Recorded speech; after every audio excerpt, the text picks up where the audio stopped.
If you concentrate solely on your talking, you definitely want him to be better than you are, but you want him to be the best he could be if your vision is unclouded. Okay, but then you offer him a goal. It's like, well, do this. Well, can he do it? Well, if he can do it without a second's thought, there's no challenge in it. There's no developmental impetus. It's not in the zone of proximal development. You want a goal that you can do, but that requires some improvement on your part. Because you want to attain the goal, that's satisfying, but then you want to make yourself into the thing that can attain goals. There's an ample psychological literature that suggests that that's where maximal motivation is to be found.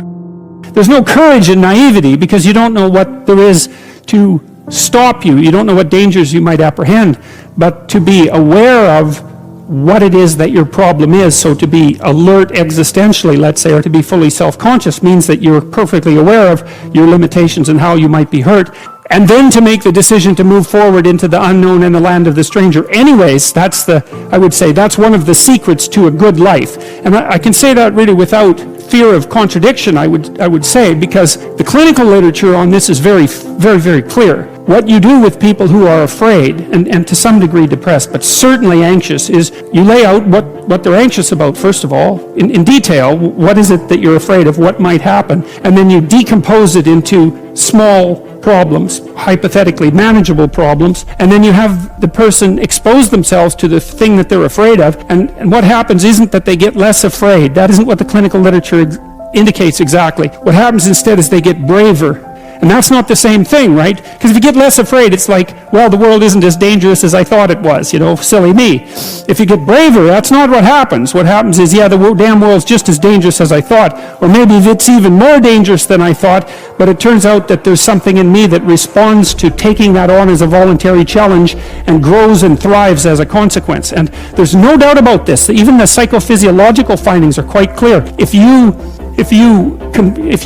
impose a stressor on two groups of people, and on one group the stressor is imposed involuntarily, and on the other group the stressor is picked up voluntarily, the people who pick up the stressor voluntarily use a whole different psychophysiological system to deal with it. They use the system that's associated with approach and challenge, and not the system that's associated with defensive aggression and withdrawal. And the system that is associated with challenge is much more associated with positive emotion and much less associated with negative emotion. It's also much less hard on you because the defensive posturing system, the prey animal system, man, when that thing kicks in, it's all systems are go for you, the gas is pushed down to the pedals pushed down to the metal and the brakes are on. You're using future resources that you could be storing for future time right now in the present to ready yourself for emergency. So there's nothing simple or trivial at all about the idea of being called to move forthrightly forward into the strange and the unknown. And there's a real adventure that's associated with that, right?